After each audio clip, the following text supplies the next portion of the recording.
From the BBC World Service, in association with ABC and Akashvani, this is Stumped. Hello and welcome to Stumped, your intercontinental hit of news, features and debate from the quirky world of cricket. I'm Alison Mitchell in London, where a portrait of Charlotte Edwards is being unveiled this week by the MCC in the Pavilion at Lord's, no less. So wonderful honour for the former England captain, now England coach. And also I scrambled recently to find a live stream to watch the end of Zimbabwe get a test win over Bangladesh. It was their first test win in some 4 years, and it was a nervy one by 3 wickets. They lost wickets towards the end of their chase, but yeah, very well played to Zimbabwe. Ali, wonderful to hear you talking about Test cricket, the most substantive form of the game, as we all know, but we'll get around to all of that. Look, it's Jim Maxwell here for the ABC. I'm still in Adelaide, and I'm in my friend's little office here.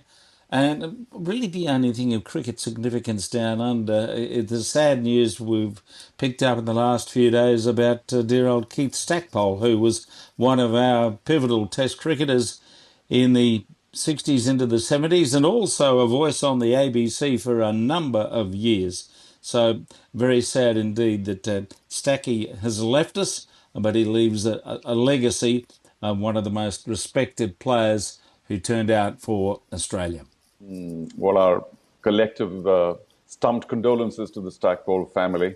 I'm Charu Sharma for Akashvani in Bangalore, where the home team can't seem to buy a win. Of course, they're winning everywhere else. We'll be very far away from Test match cricket with this T20 tournament in India right now, Jim. But it is sailing along. And this is my last week in Bangalore, and I run away to Dubai to finish off the IPL from there for some radio stations a little later. Good to see you both and hear that you're in top form. Now, coming up on this week, we're going to find out who's been named the Wisden Cricketers of the Year. But first, we now know the full lineup for the ICC Women's Cricket World Cup later this year, after Bangladesh and Pakistan came through the 6-team qualifying event. They will join India, Australia, England, New Zealand, South Africa and Sri Lanka at the tournament. That's due to get underway on the 29th of September. Now, India are the hosts, and it means the ICC are now likely to adopt a hybrid hosting model following Pakistan's qualification. That'd be like what we saw at the Men's Champions Trophy. So there was plenty of joy for Bangladesh and for Pakistan, but crushing disappointment for West Indies, who will miss their first 50-over World Cup in 25 years. After finishing their qualifying games, level on points with Bangladesh, but behind on net run rate by a margin of 0.01. Now, Captain Hayley Matthews says that they are heartbroken. And the sentiment was the same for Scotland's women. They needed to beat Ireland in their last match just to stay in with a chance. And they lost by 1 wicket as Ireland scrambled a leg by off the final ball of the match. Jim, on the West Indies, no West Indies. You think of senior players like Stefani Taylor, Deandra Dottin. They very much missed her at that tournament through injury. But they're both 33 years old, and the next ODI World Cup might be too far off in 2029 for them. What do you feel the future looks like for them? A little bit ropey, probably. I'm not sure if they've got the quality of players coming through to replace those 2 stars for the West Indies. And it's a consistent worry with the West Indies, whose cricket, men and women, has come a bit spasmodic in recent years, to put it at its best. So hopefully they can find sufficient quality replacements and rebuild. But at the moment, they'll be spectators. So that's not much fun, is it? Particularly in a 50-over competition, which takes a little longer to get through than the T20 stuff. So I'm a bit worried about the West Indies on all fronts, but particularly with those players you mentioned moving away from the game at some point in the near future. Yeah, you need to be in those World Cups for the visibility, don't you, to inspire those, youngsters who are playing in the domestic comps. And I forgot Affy Fletcher, who's 38 years old in that West Indies side. Charu, if we focus on the teams who did qualify, Pakistan went unbeaten in the qualifiers on home soil. And that comes after they lost 5 ODIs in a row beforehand. So how much confidence do you think they will have taken from this particular run?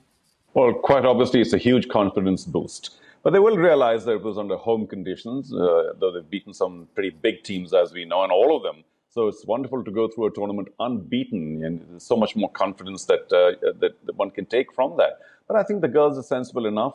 They know that much bigger battles await when the World Cup does come. And also, it's 5 months away. So plenty can happen in that time frame. On a more macro level, I do think it's a big inspirational event for Pakistan, young Pakistan girls to take to the game, because to see their girls succeeding in their own home territory, as we all know, there hasn't been too much cricket in Pakistan. And when the young girls see their women's team doing so well, I think overall for Pakistan, it's a fabulous thing to happen for the girls of Pakistan to take to the game. When you mention Pakistan and the impact of them playing, in front of their home fans on home soil, that of course was something that Bangladesh missed out on, didn't they? They were meant to host the last Women's T20 World Cup, couldn't because of political unrest, and the tournament was moved to the UAE. So I feel like it's a tremendous boost for Bangladesh, for their team to have qualified for this 50-over World Cup. And it would be just their second appearance in the ODI World Cup. They did make the 2022 edition. They finished second last there, hence having to come through qualifying. But yep, they made it, having won 3 out of 5. And funnily enough, actually, one of those 2 matches they lost was to the West Indies, who eventually didn't get through. But yeah, a real boost for Bangladesh, certainly. Charu, I mean, you come back to India, if we're throwing ahead to that World Cup, they have never won the ODI World Cup, the women. In 2017, they were memorably runners-up to England in that final at Lord's. But it will be the first World Cup since Mithali Raj and Jhulan Goswami retired. Do you feel this could be India's year? I mean, we're 3 years into the WPL now and everything that has done for the women's game. Well, I still think That's Australia a long and England... Well, but that's because Australia are just so far ahead of everybody. And even though, of course, India will enjoy home conditions, and you're right about the WPL, so much more talent is bursting through, although, of course, only a small number can play for the country. But I do think it's all for Harmanpreet to win. You mentioned 2 big names, Mithali Raj, who might be meeting later today, by the way, at a golf tournament. Look forward to chatting with her. And Jhulan not playing. But I do think Harmanpreet's form has been so up and down, and if she can have a great tournament, that'll mean such a lot to the Indian girls, because she is now the big one, the big leader. And she was so close to winning it for India in 2017. I'm sorry, I'm going to hark back to that, because that was a match for India to win. And Shrub Soul came and she did what she did. Talk about heartbreak for the West Indies now. It was heartbreak for India in 2017. Yes, they have the personnel. I think the biggest improvement in the Indian women's cricket team has been athleticism. A lot of the younger girls are just stronger, and they're willing to dive and slide and stop the runs and take the catches. That should and could make a very big difference. Otherwise, of course, there's no real hole in the Indian lineup. I mean, they've got reasonable fast bowling outfit now. They've always been very good at spin. And if Harmanpreet can do some wonder with the bat, then yes, India is certainly deserving to be one of the leading contenders. But Australia and England, they will continue to be very tough competitors. From the BBC World Service, this is Stumped on Akashvani. Next on Stumped, in a tradition dating back over 150 years, the latest edition of the Little Yellow Bible, the Wisden Almanack, has been released. Wisden's 5 cricketers of the year are England trio Gus Atkinson, Jamie Smith and Sophie Eccleston, with Hampshire spinner Liam Dawson and Surrey fast bowler Dan Worrell completing the lineup. Now, the awards are based on performances in the previous English summer, and no player can win the award more than once in their career. The India duo of Jasprit Bumrah and Smriti Mandana have been crowned the leading cricketers in the world, with West Indies' Nicholas Pooran named the world's leading T20 player. My own edition is yet to come through the letterbox, but I have read the editor's notes because they always spark some good debate, and this year is no exception. So let's speak to the editor himself. Lawrence Booth, welcome back to Stumped. How are you? Hi, Ali, thanks for having me. Very well, thank you. Good. Now, our listeners will be familiar with Eccleston, Smith and Atkinson. We'll come to your notes in a minute. Just tell us a little bit more about the 5 cricketers of the year. Yes, well, the 3 Surrey players, as it turned out. I mean, they won the championship for the 3rd year in a row, which is the first time a county had done that since Yorkshire in the 1960s. And Dan Worrell, the Australian-born bowler who's now qualified for England, and that could raise some interesting scenarios later in the year. He's one of those 3 Surrey players. He took over 50 wickets at 16 apiece and was really central to Surrey's triumph, so quite hard to ignore him. And then a couple of Surrey players who got the award really for what they did for England. Gus Atkinson who began his career with 12 wickets on debut. Jimmy Anderson's final test, but Atkinson stole the show with a 12 for against West Indies at Lords, and then he added to that with a 5 for against Sri Lanka, a century from number 8, for goodness sake, and then a hat-trick against New Zealand, which wasn't in our parameters, it wasn't the English summer, but it was the icing on the cake for Atkinson's first year as a Test cricketer. And then Jamie Smith, the third of those Surrey players, who sort of ended this long-running wicket-keeping debate that English cricket's had. Is it Johnny Bairstow? Is it Ben Foakes? Is it Jos Buttler? And Smith came in and ended that debate straight away, really. 70 and 95 against West Indies and an excellent century against Sri Lanka. And then the other two, Liam Dawson, the Hampshire spinner, who's got a case now for being probably the best all-rounder in county cricket. Last year he took over 50 wickets, scored nearly 1,000 runs. Though Hampshire didn't win the title, they would have probably struggled without him. And Sophie Eccleston, who has for a long time now she's been knocking on the door for the 5. She's come close a few times. And though it went wrong for England's women in the winter, in the summer they went unbeaten. She took 26 wickets at an average of 9 point something.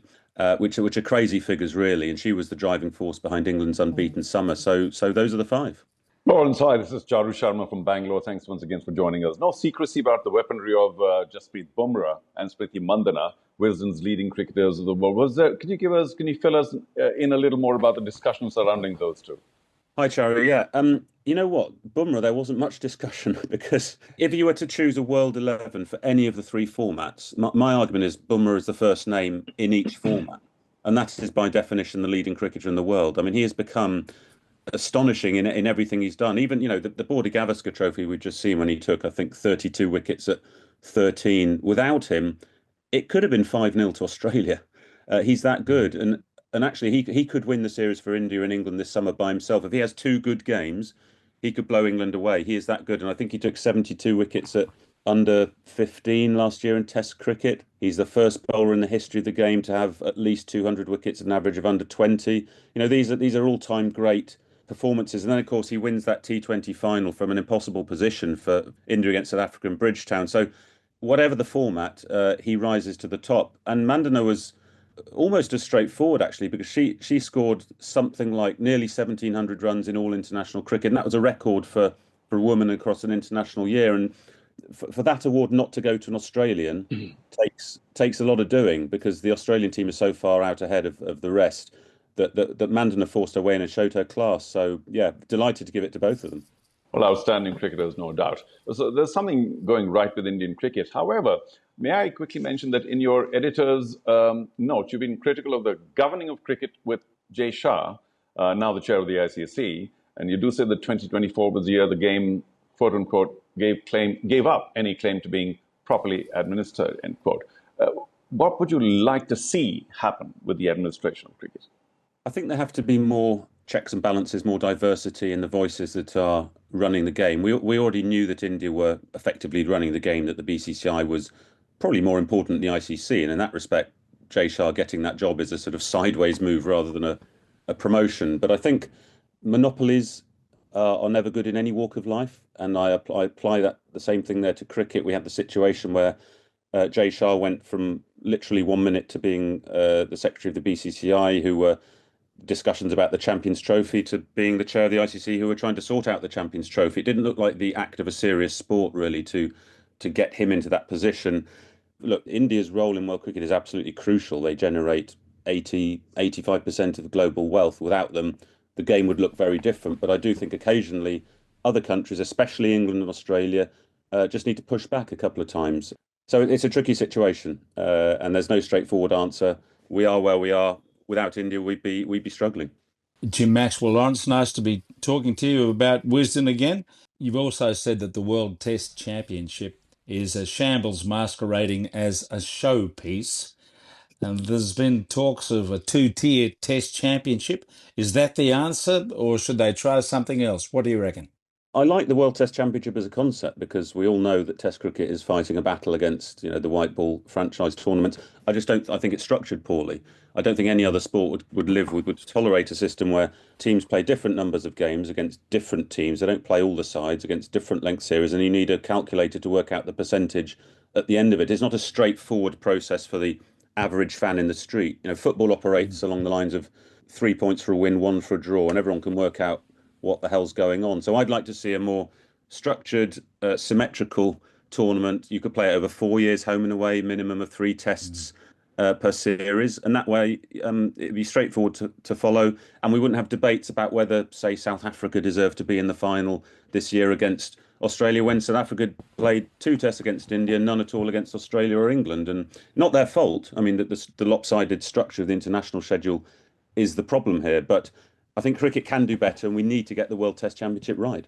Lawrence, were you able to digest the report that the World Cricketers Association put out about the game's global structure? Because in that they had a proposal for, well, league system across T20, ODI and Test. They did suggest a 2-tier Test Championship with promotion and relegation based on a playoff system. I wondered what you thought to that. Yeah, I saw that.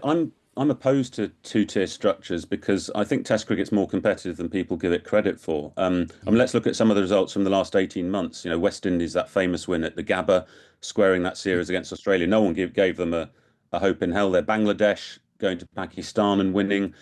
Sri Lanka won a test at the Oval. Pakistan came from behind to beat England.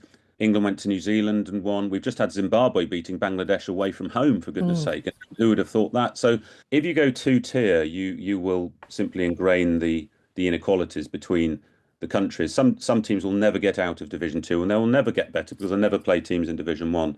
So I think there just needs to be a bit more spreading of the love and the largesse. It can be done. It just needs the bigger countries, the so-called big 3, to open themselves up a bit more. Actually, India are pretty good at that. They do tour other countries a lot. They're better than England and Australia in that respect. But more can be done, and we can all play each other and love each other more.